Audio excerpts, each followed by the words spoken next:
wild boar piglets snuffle through the city's trash, still wearing the stripes of babyhood like halitosis humbugs.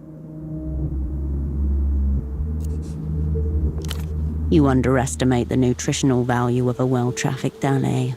Plus, with noses that adorable, there will always be kind citizens to leave out some kibble.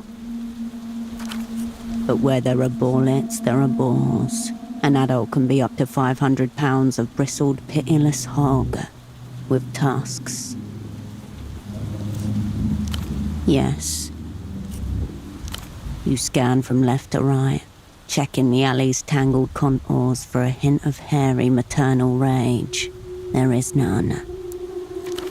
Wrong. Spooky.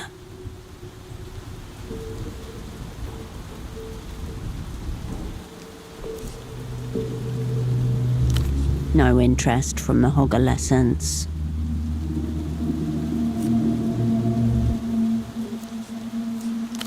One of the piglets looks up from her snufflings with round, hairy interest. You pull your tongue to the roof of your mouth and oink. You oink long, deep, building into a crescendo of primal hoggishness that no one could deny. The piggies raise their snouts and join you, each of you calling to the city. This is it. You're doing it. This is the howl of the boar. Yes, gang. Gang. Boar gang. The boar chorus oinks triumphantly for your departure.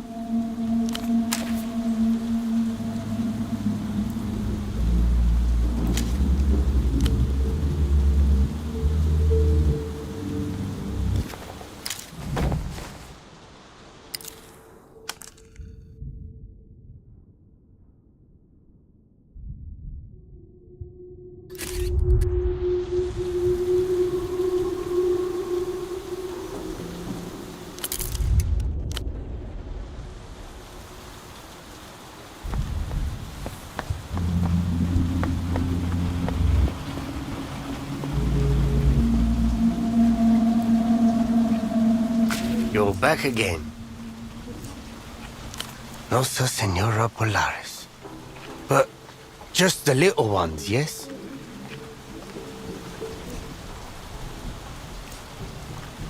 Good. Good. Thank you for telling me. Just make sure to keep your distance. Do you have anything else to tell Morita? The GM gives you the most cursory of nods.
You step over the threshold and into a memory. This place, this bar, the center of the frozen world. Old schnapps and the faded sour cologne of body odor and bleach. Soft yellow light filtered through cracked shades. The rumble of the ice machine. A hissing television. Exactly how you remember it. favourite den of Keesok's local pelota squad and their partisans, as well as a certain disgraced spy of the Operant Bureau. Back when you were still the old Cascade, pre-failure, pre-disgrace, pre-despair. You discover your thumb rubbing itself along the numberless business card you found on your double. Stale air circulates your lungs. The taste is familiar. You glance towards the bartender, a younger woman you don't recognize, darker skin and sandy hair, carrying a soft scowl. The best part about this place is that it's open all night, every night. Its doors are always open to you, as they are now.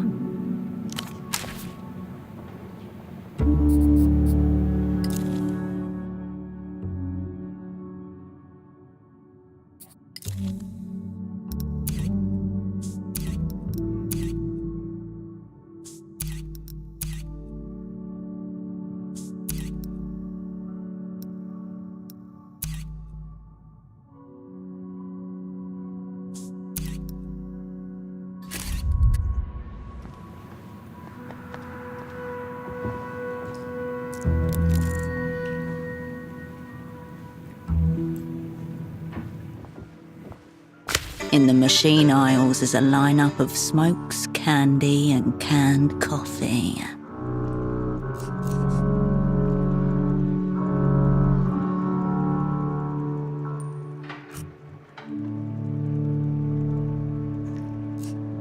If you change your mind, they'll still be here, dormant in their artificially chilled chamber.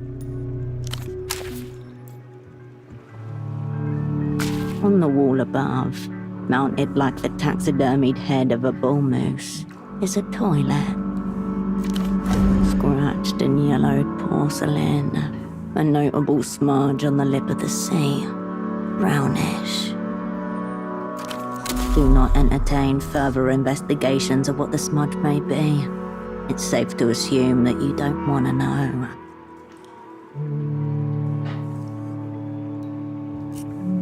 And yet patrons line up along the bar every day, sipping in ignorance.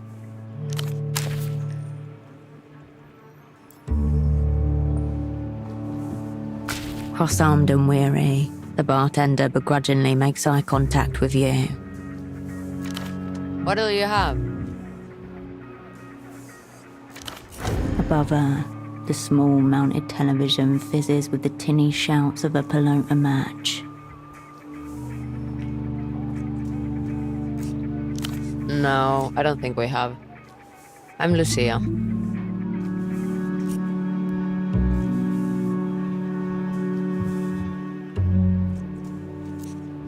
What brings you back?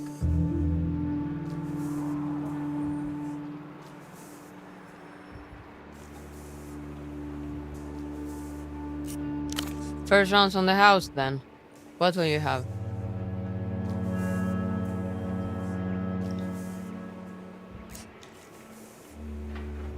She reaches for a half-full bottle of pink-tinged liqueur.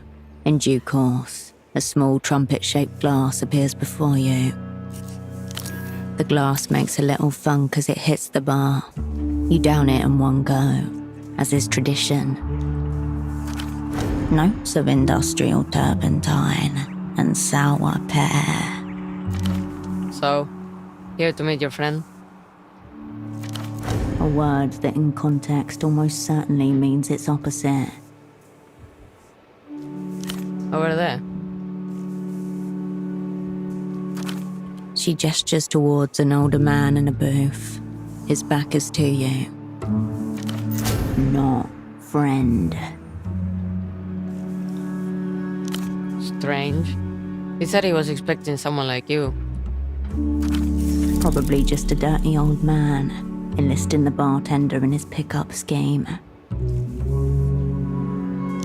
No. That's a display of Keesok generosity. He said you were in the same line of work. Would that line of work happen to be fake sock importer. Identity unknown, intent unknown, affiliation unknown, threat level unknown. No. You're lined up to get zeroed out. Best get out of here. Fast. She stays silent, waiting for you to kickstart the conversation. Hasn't given one. Schnapps, so far.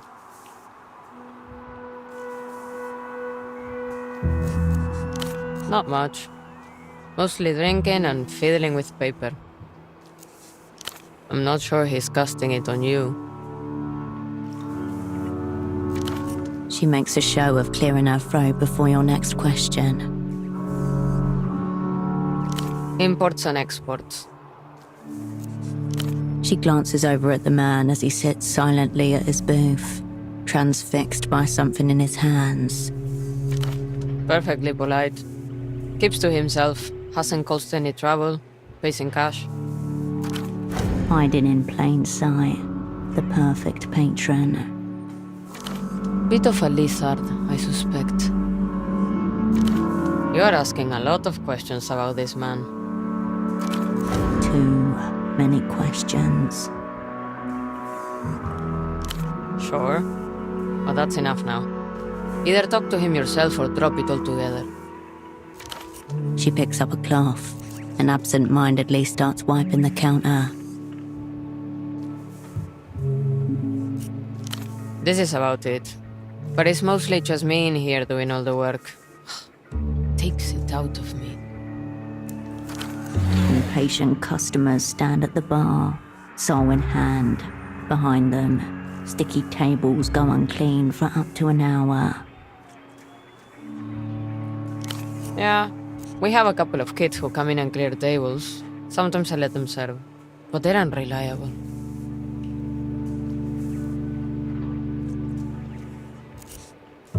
Friend of yours?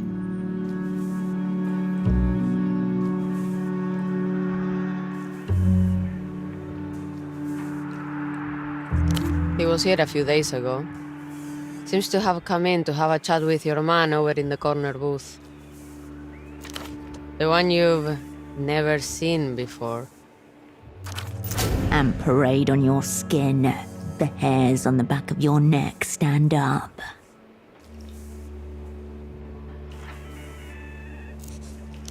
No. He ordered a round for the table, but your friend didn't touch it. Don't tell me you're in Portofiro for the phone sex.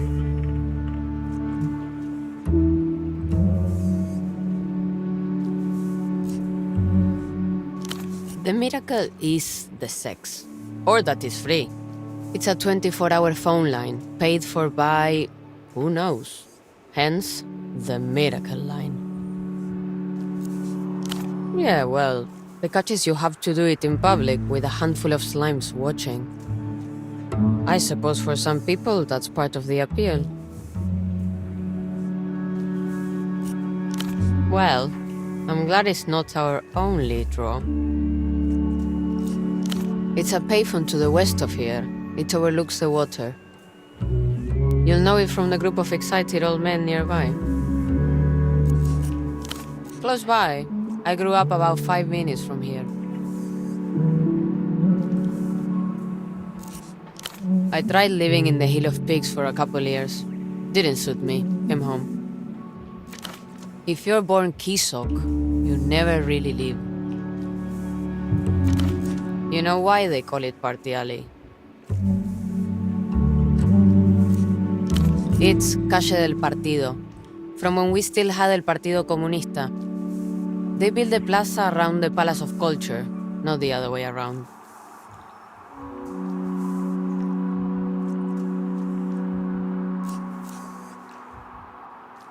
The bartender doesn't acknowledge the gesture. Haven't you seen it all already? Thought you used to be a regular. Probably. The bootleg bazaar, Beetle tracked, Palace of Culture, and I already told you about the Miracle line. Cheap tat is usually popular with tourist types. Lot of people lived there until it got bulldozed to build Sweet Nestor space program back in the 70s. Abandoned now, of course. Sweet Nestor, Portofiro's supreme leader from the years 28 to 80. He fled to an unknown location after being exiled for the third and apparently final time, though a small collection of loyalists await his return. Not much. Nestor built it during his communist period. Building's still impressive from the outside, but it's been falling down slowly. You can find it at the top of Party Alley.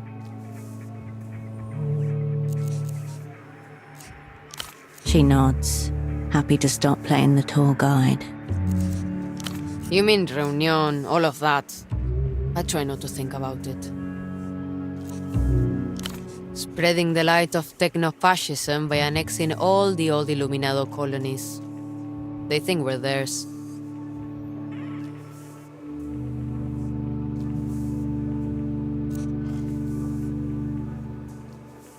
If all you know of Portofiro is the bootleg bazaar, then you don't know much at all. There's no sense in worrying. It will come. The only question is when. Have you bar-backed before? You can only remember being employed as a spy. Gangs poured plenty of drinks. How hard can it be?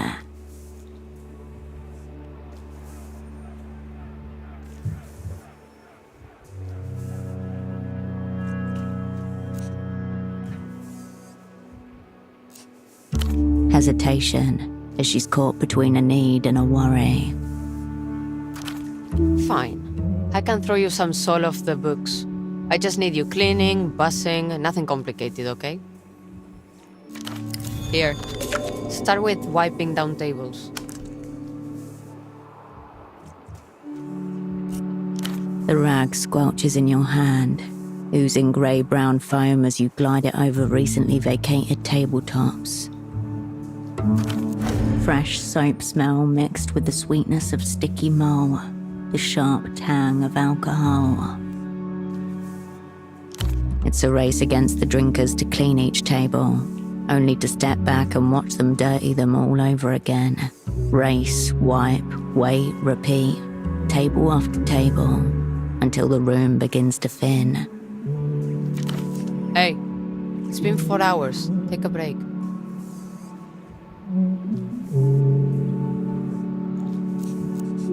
She's used to it. Stopping is almost harder than trying to keep up with the work. Your mind continues to race, looking for things to wipe, unable to stop. You definitely helped. Thanks.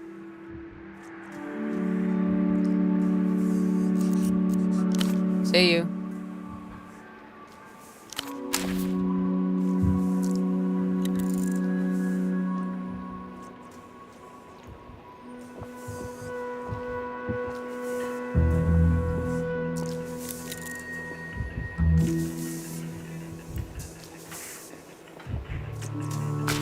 An older man, heavy-set, looks up as you approach. On the table next to him is a large plastic box. An accordion hose runs from the side of it and disappears between his shirt buttons. Operator, bon of you to drop by. Though a bit earlier than I was expecting. It should be said that you've never seen this man before in your life. No matter. You're here now. That's what counts.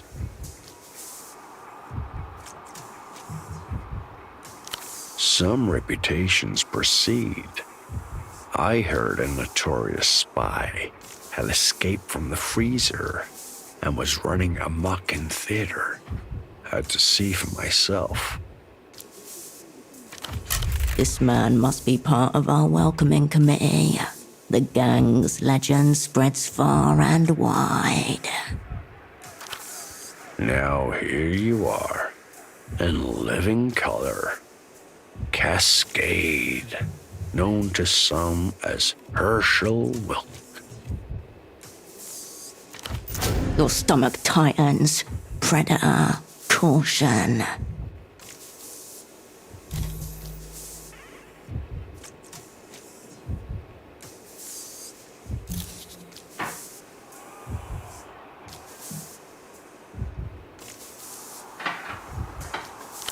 Officially, I'm no one. A null entity. A sad old man in an ugly shirt, killing time at a gaudy paleta bar. No entity. The Operant Bureau's preferred name for those it would rather forget. His shirt is very ugly, it must be said. But my sordid history's not the subject here.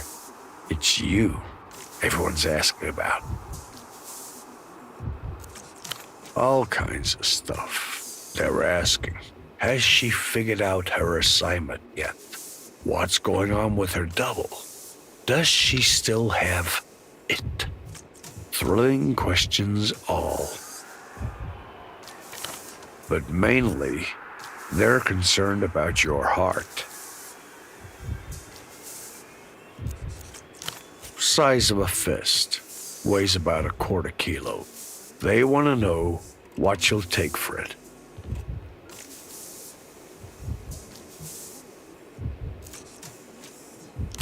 A heart with history. There's connoisseurs who'd pay a premium for that. Reminds me of a story in the paper.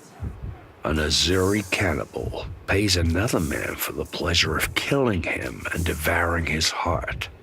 Gruesome scene. Features a frying pan and all sorts of unprintable details. Out of the corner of your eye, on one of the little rounded tables, you notice someone's left an old sausage. Casing black and blistered. Pool of grease congealing around it. One detail they did print, though, was this. The fella who sells his own heart accepts his payment by check. GMs find it uncashed in his blood-drenched shirt pocket.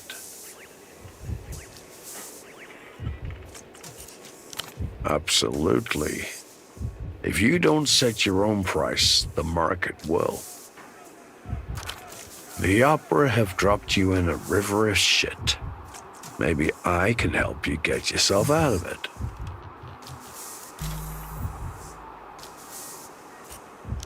This thing? No. This is just the plastic box that keeps me from shaking the manifetti. Gentle electronic tones rise and recede from it like the tide against a digital beach. Last I heard, the original article was sitting on a desk in a third-level sub-basement somewhere in Nevessa. Story for another time, I'd say. More like a private joke that went a little too far.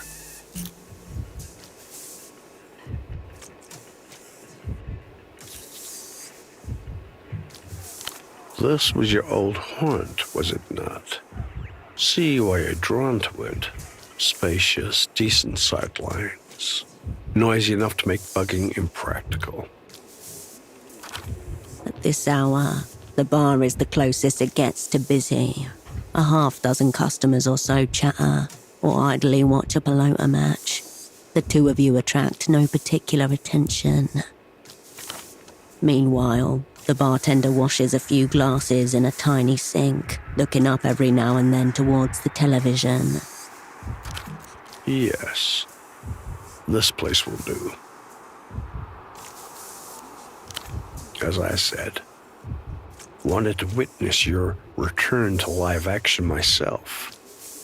Just because I'm bereft of official existence doesn't mean I can't keep an eye on the younger generation. Maybe pass along a little practical wisdom here and there. Spoken like an old coach haunting the edge of a pitch. Singular motives. Never understood them personally. Your double was similarly suspicious. Working with locals. Good. A chance encounter, believe it or not. I took your man's temperature and no more. Gastropod, is it? A brief sniff. Total lack of interest.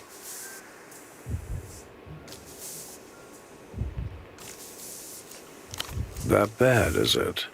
He looked rather lost when we last spoke.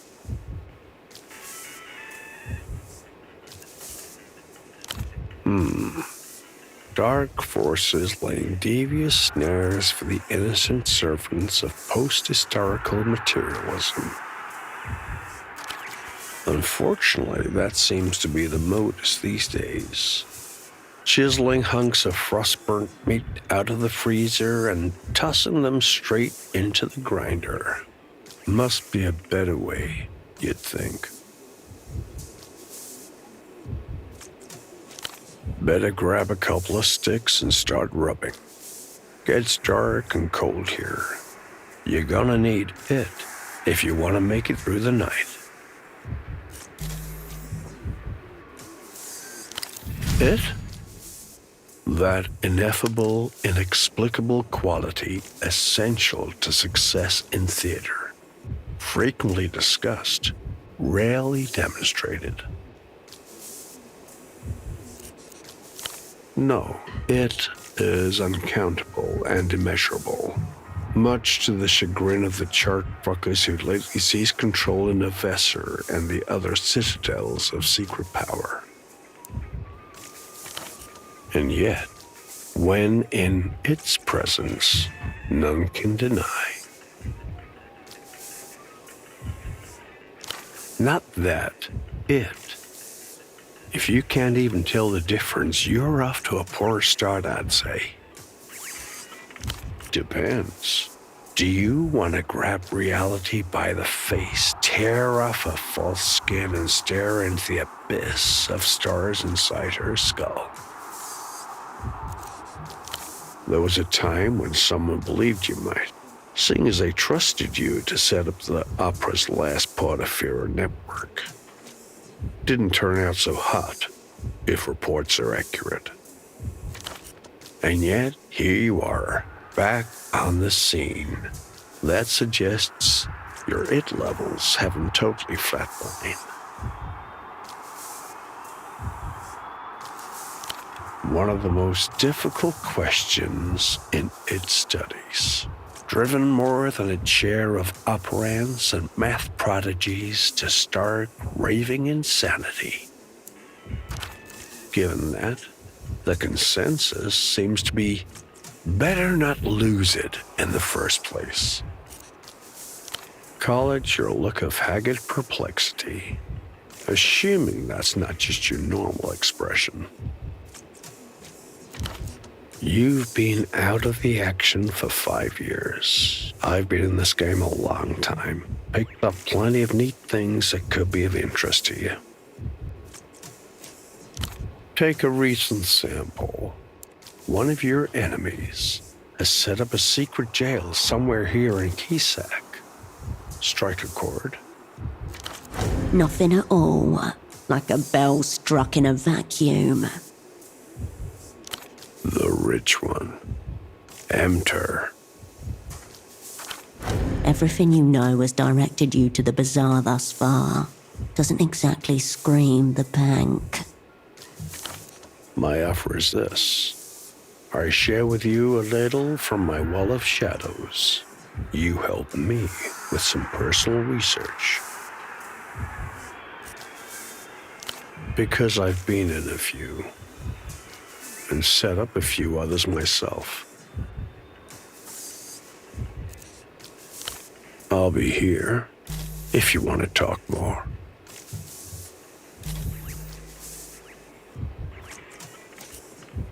Forewarned is forearmed. Take your pick. where nominally, in the developed world, that's Emter's home pitch. By that same token, Portofiro was a Lucian penal colony for a long while. Some people think the weeping eye are lurking around every corner.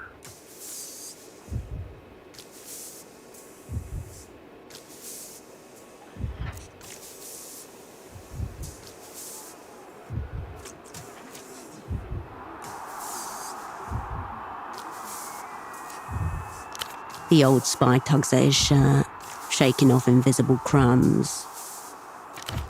The techno-fascists are really treating the place like they own it again. Operating out in the open like that suggests confidence, I'd say. Lucian elites with a hard-on for maps. Kicked off in the 70s when Luz re-annexed a few neglected ex-colonies. No resources at stake. The world didn't fuss much. Now that they've dispensed with optics, the reunion's really picking up speed. That's got Emter spreading around the margins. Probably they realize their opponents are too worried about smudging the world's makeup to really get into it.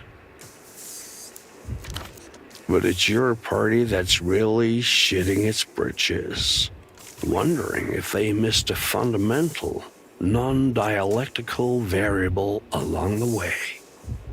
Good for them. There's no linear relationship between people and history or post-history. Personally, I describe it to that pesky eye, great derailer.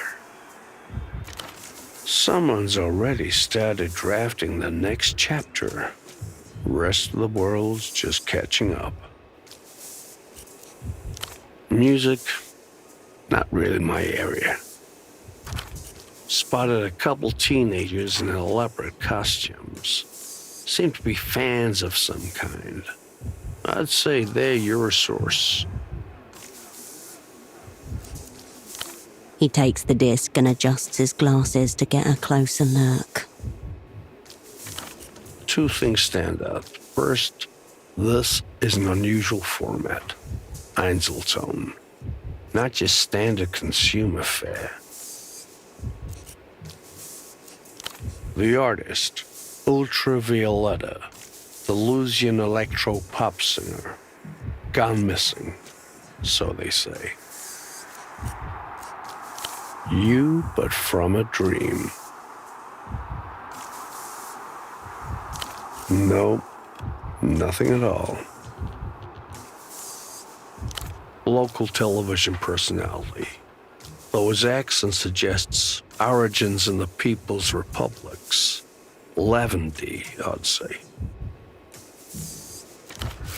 The PR Lavendy, the less socially developed neighbour of the PR Kohila.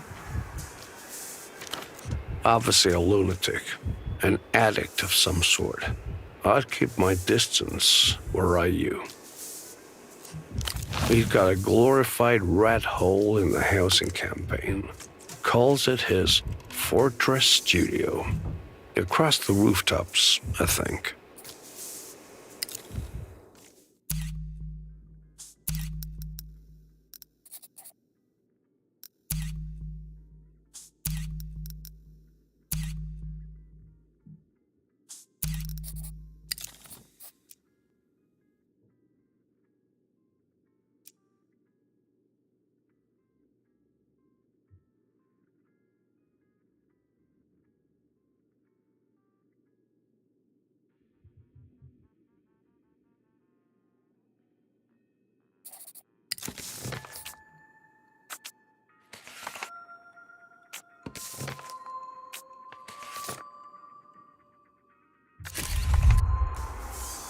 Please, Operan. There's cavorting with the genius loci, and then there's wrapping your mouth around a raw sewage line. That said, he's got tens of thousands of regular viewers. Not bad for public access. Only what's in his red folder. Do you want to hear it? With a great sigh, the man leans back in the booth and closes his eyes. And opens his memory house, an old remembrances trick. Novessa born, graduate of the Polytechniker. No partner or dependents, of course. Father was a noted cosmonaut, taught life sciences before his recruitment. Cryptonyms are never so arbitrary as they're meant to be. When it comes to names, the mind demands something that sticks. Stiglitz. Thomas. The old man's eyelids flutter as he continues. No remark-worthy sexual tendencies. High attention to detail. A mild allergy to his own sweat. Occasional flashes of grandiosity. That last point may sound familiar.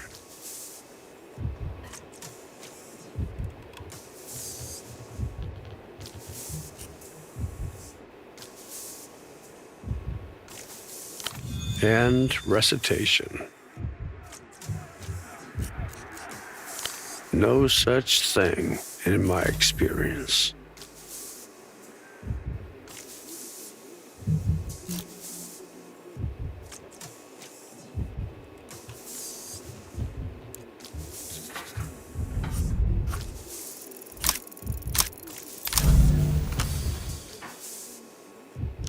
There's no man here.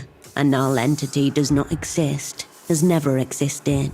The deeds and assignments attributed to them never occurred. You are speaking with air. That's because you're not speaking with a man. You're speaking with an augmentoid. Part man, part machine, all menace. Built in secret factories in the center of the hollow moon. Forerunners of the post-humanity to come. In your heart, you've always known it to be true. The alteration of all flesh. Undoubtedly. Till next time, operand.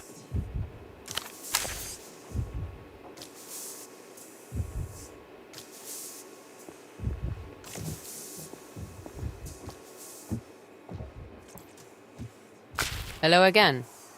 What'll it be? See you.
On the wall above, now scratched in yellow. Do not entertain further investigations of what the smudge may be. It's safe to assume that you don't want to know. From across the room, the bartender notices your gaze and the expression on your face. Don't worry. The smudge on the rim is just blood. 83. Kisok versus Recreación. The referee sent Peña off on a bullshit call. A riot ensued, as per tradition. Someone ripped a toilet right out of the washroom wall and chucked it at the Recreación supporters. Impossible, awesome, unacceptable. Keysok's pride, the moment it all peaked, when all the madness and meaning in the world swelled into one glorious, unstoppable wave. They were just blowing off steam. Bit of a brawl never hurt anyone. Countless injuries were reported in the aftermath of the incident, and 2 fatalities confirmed.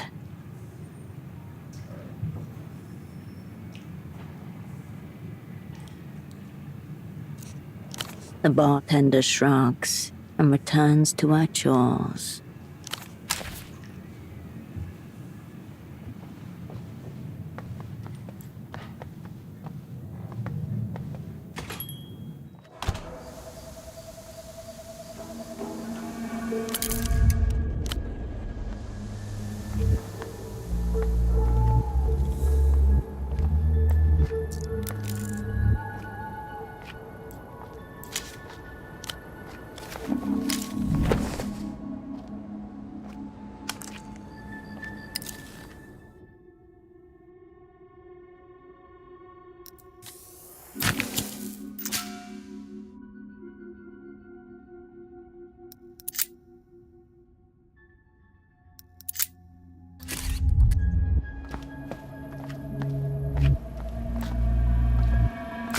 The stall has been left unattended, a haphazard arrangement of paperbacks and hardcovers that have seen better days. A handwritten sign teeters on top of one of the stacks of books. Books 10 sol, magazines 5 sol, place money in the box. Viva la comunidad. Relic of the district's more communitarian heritage. A few scrawled tags separate the various teetering piles into vague sections. The faintly sweet smell of old paper tinged with an unpleasant hint of mildew. Depends on how much you enjoy predictable pursuits of serial killers, variably through occult forests and the urban stage. Unfortunately, the stall's offerings look pretty bare. Nothing catches your eye. Here's a mystery for you. Why isn't operant CASCADE focusing on the assignment? By far the largest collection, you see a wild range of material, from an anti-aging guide to a series of books all by the same author, Vitor Kampf. A prominent Lucian philosopher whose works have occasionally crossed over into international interest. Doesn't seem familiar. He gazes back at you from the cover, darkly handsome in glossy black and white, with the far-off look of an old film star. Underneath it is stated, the philosophical bad boy for our times. You'd be surprised. There are some shocking cases of plagiarism out there. By far the largest collection. There are no medical textbooks you can see. You flick past the foreword, written by a prominent plastic surgeon, and into the table of contents. Soy and you, smoking, the real enemy. Are the injections failing, or is it stress? Why you should drink more water. But what does Mother think? Absolutely not. Even by the most generous medical recommendations. Nothing to that effect is written here. Instead, backed with a ton of evidence, the book simply states that smoking gives you wrinkles.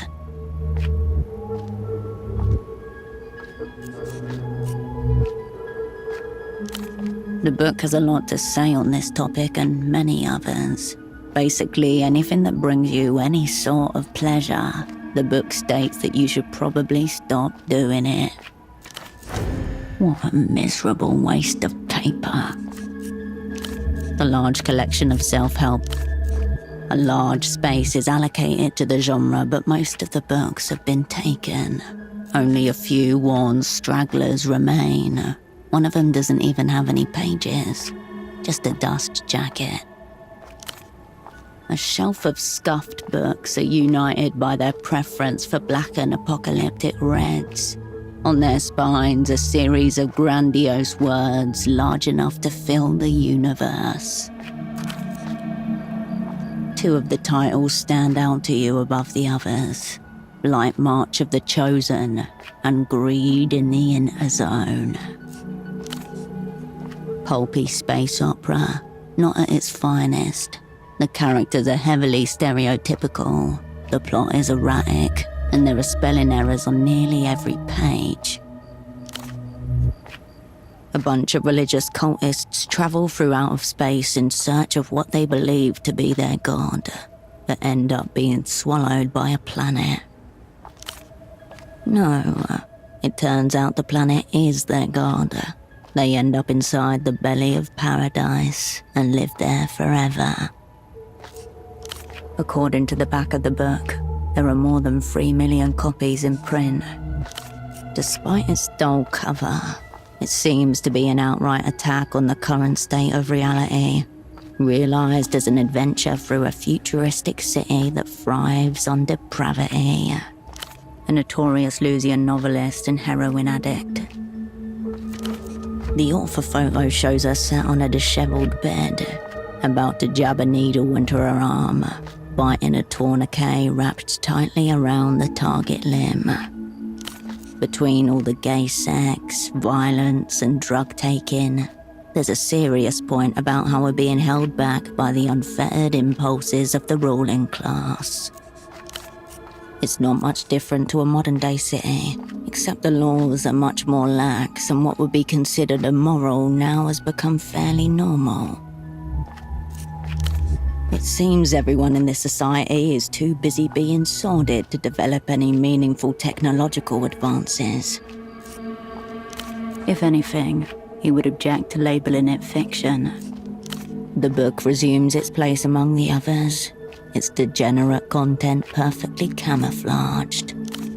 Hundreds of printed materials, well used, slumber before. You flip through the stack of slim, staple-bound periodicals, faded fashion catalogues 6 years out of date, softcore adult mags, a gun magazine, and a lot more. Turns out, it's not a magazine at all. The Wang Guide to Improvised Firearms Volume 2, reloadable pipe gun with push feed. It unfolds to become a long accordion-like pamphlet with text on one side and diagrams of a homemade gun on the other side. Grounded, practical, amoral. It is exactly what it promises to be.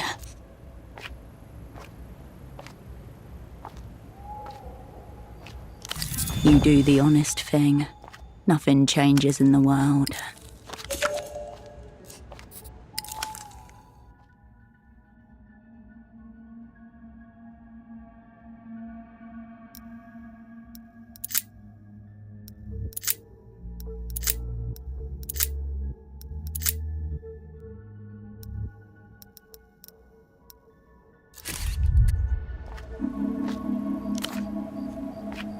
Most magazines tend to be, especially those that people donate to a project like this one.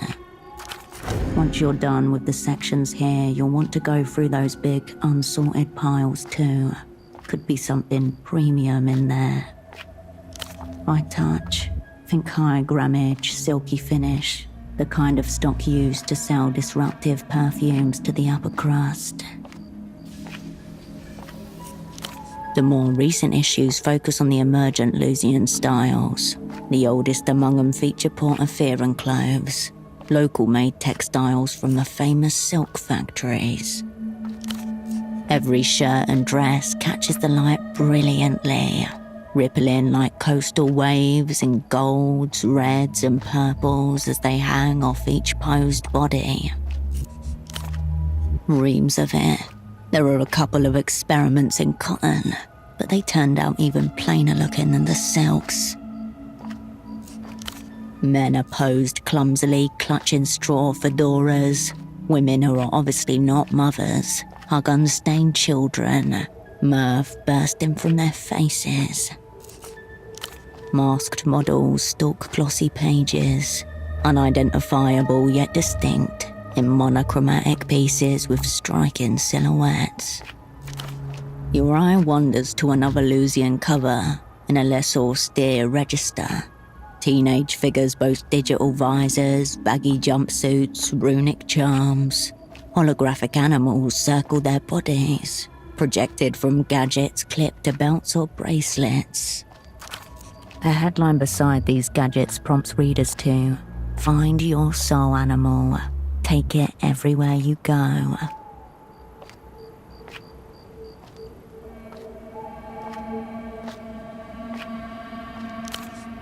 Without the neon light of a soul animal illuminating their face, how would their peers recognize that they have a soul at all? Hundreds of magazines beg for your attention with their colourful covers. You're bombarded by cheesecakey photos of grinning nude and semi-nude models. The occasional coy shot hints at full bush.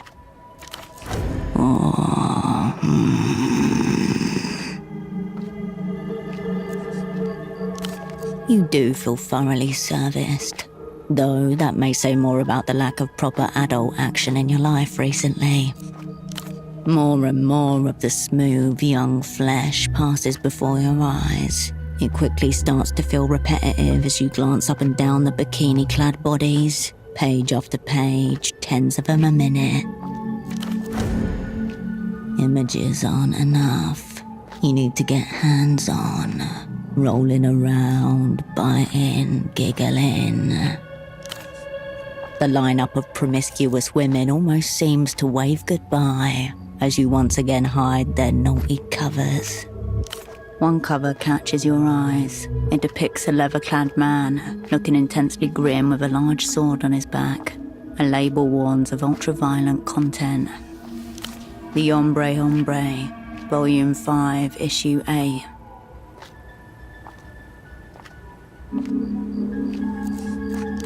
How could it not?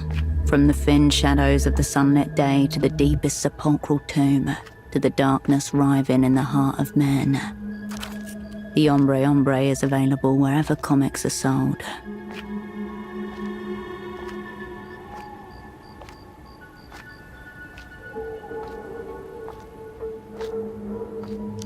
You do the honest thing. Nothing changes in the world. You sloppily rearrange the magazines into some semblance of order.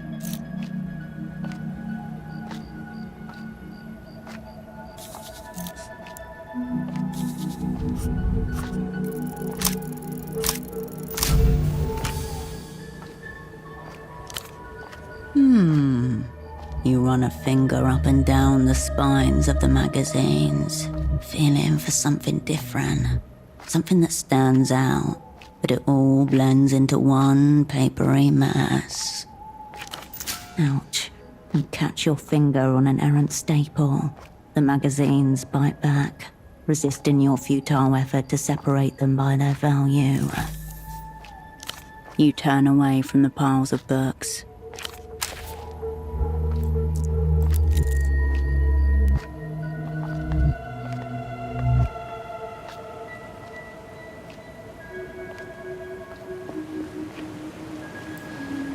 You're confronted by a striking image in bold red and black.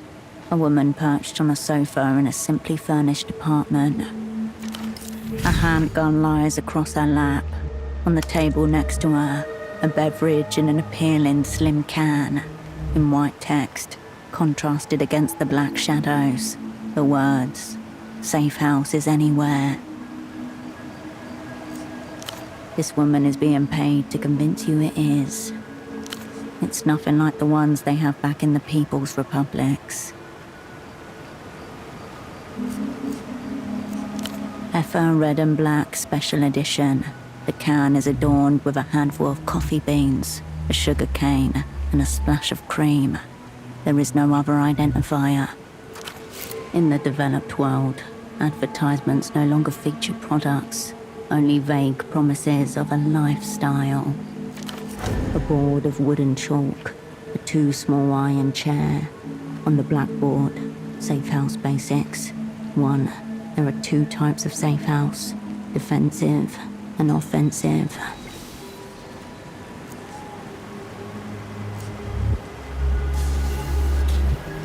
She knows you're watching. The shutter's release captured the moment she was thinking about you, the future, the onlooker, forever. She knows that you see her. The young, capable, pretty, yet also shy and approachable classmate you imagined in your dreams. Your hand touches hers unexpectedly during small arms training at the opera's greenhouse. She blushes. The words begin to blur before your eyes. Your eyes snap back into focus. The woman, the gun, the appealing can are all as they were. Around you, the sounds of Party Alley resume. Dried flakes of paste drift to the pavement.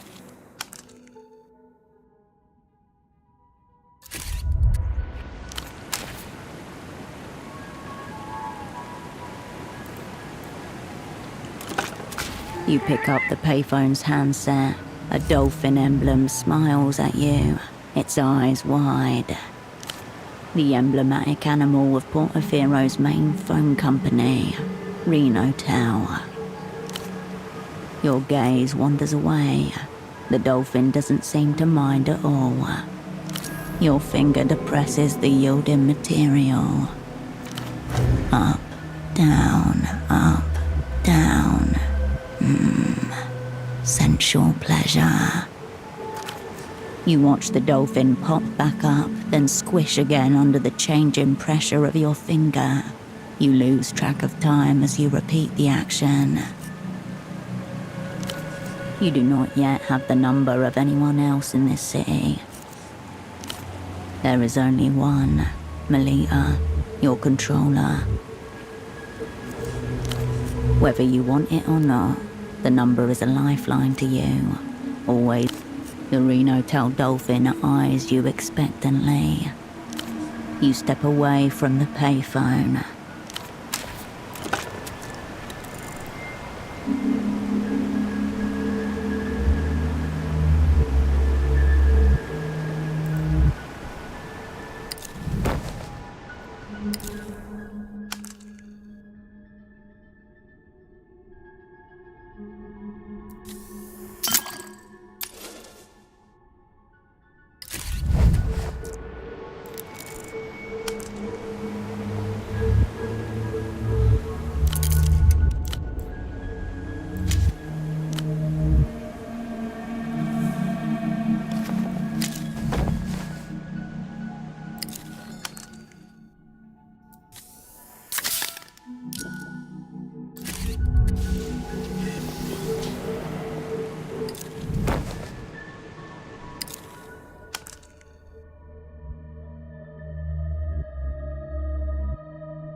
The tiles of this plaza seem to radiate outwards from the strange tree at its center, unlike any other you've seen in this city.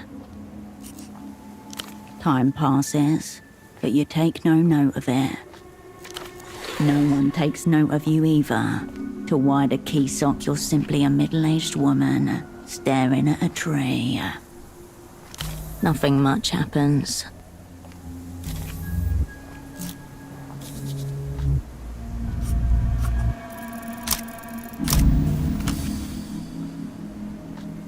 Yellow tree. You leave the mysterious tree to its business.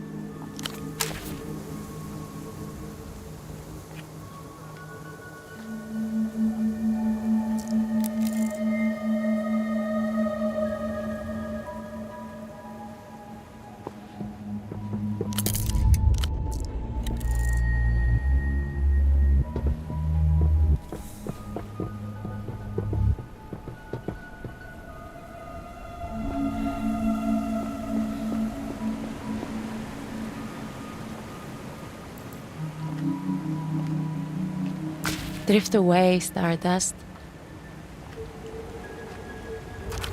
I'm a second-hand dream dealer, but I'm the only dream you got.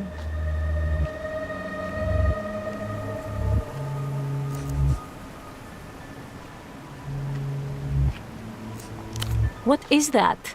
This isn't peace. Nobody cares about peace anymore. This is V for Violeta. Ultra Violeta. That pop star from Lulu's. Wow. Have you been living in an undeveloped nation? Is that why you look so poor? Ultra Violeta, the hyper-tier L-pop star. Lucian electropop.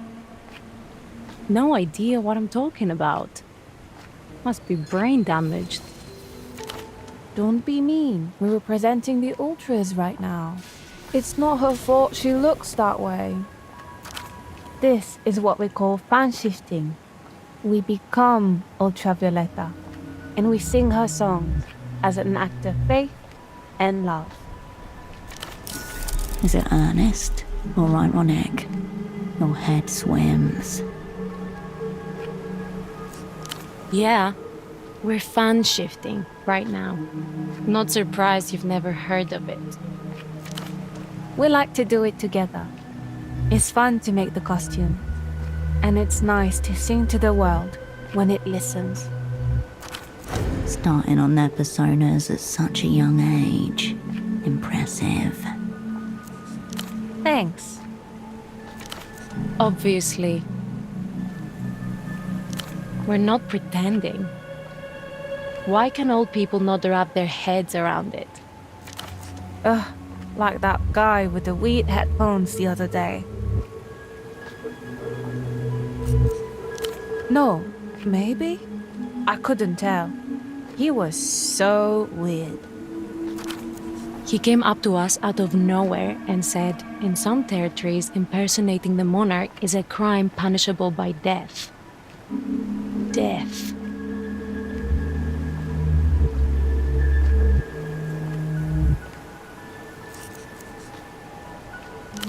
Oh, maybe that's why Ultra Violeta's been missing all this time. Maybe the weird headphones guy kidnapped her and he's keeping her songs all for himself. Interesting theory. A pop star of that magnitude is a powerful piece on the board. Not weird, scary. He was obsessed, like obsessed. No way. But he looked so old. Wait, no, actually that's so chic. That fits. It's unreal. Like, almost the exact embodiment of the moon glow spirit. You've lost them.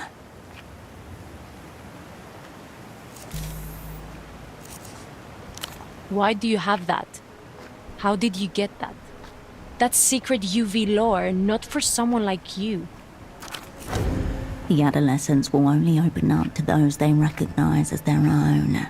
This may call for a disguise.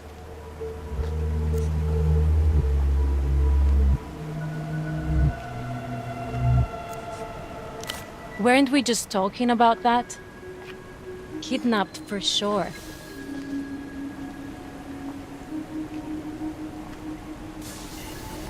Total crime of passion. I bet he's making her sing for him.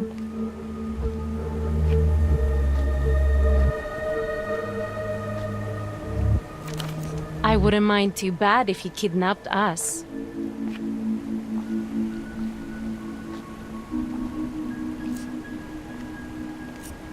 It's romantic, obviously. Shit. These kids are freaks. You sound like my dad. There's just no moonglow way to squat. Moonglow is tragic, elegant. You can only convey aesthetic heartbreak in visionary. Ultras are ultra fans of Ultra Violeta. It's a lifestyle commitment. Some of us have even died for this. Respect for the martyred ultras. They both strike the same stiff pose and V-shaped salute.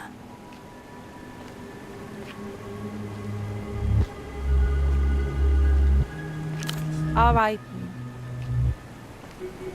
Mass suicide. So chic. They didn't even have to plan. They just heard the lyrics and knew. It was time to jump off the balcony of their parents' apartment building. We live on the ground floor. I'd have to, slit my throat or something. Messy. Pseudopod didn't seem like a suicide, but he was listening to the UV disc when he died. Nah. It was just one live performance on the radio a few years ago. Lucky bit. So stupid. What are they afraid of? That we'll see what we're missing out on and realize Portofiro's a wasteland? Too late. There's nothing good here. And anything that is good is a giant pain to find. We've been trying to get a genuine Lucian disc player for months. No luck. That's fine if you're desperate, but it's disrespectful to listen to Ultra Violeta any other way than in the original medium. Everything. The whole world is moving on without us out there.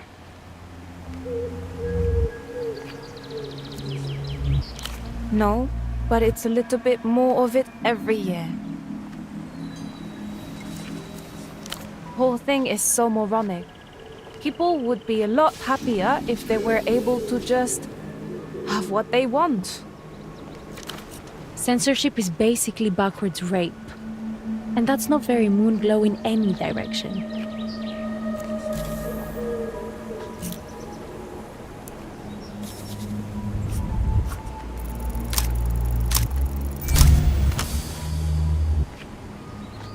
Look at them, all dressed up for gang, but one of them's missing, and they're not doing fuck. That shut 'em up. Now tell 'em what will happen when UV realizes she has such a useless gang. Oh shit! That's totally something she'd do. No, he wouldn't let her. He loves her. Maybe even more than we do. He said he'd seen her live. We've never seen her live. We've never seen her live, and now she's going to bite off her tongue? Okay. He had a little mustache and a beige trench coat with weird lining. But we didn't see where he went. He could be anywhere. Could be, isn't. He's somewhere nearby. We need to make an offering to Polaris. For UV. The skin of their hands pales where they grip each other. Tight. Sure.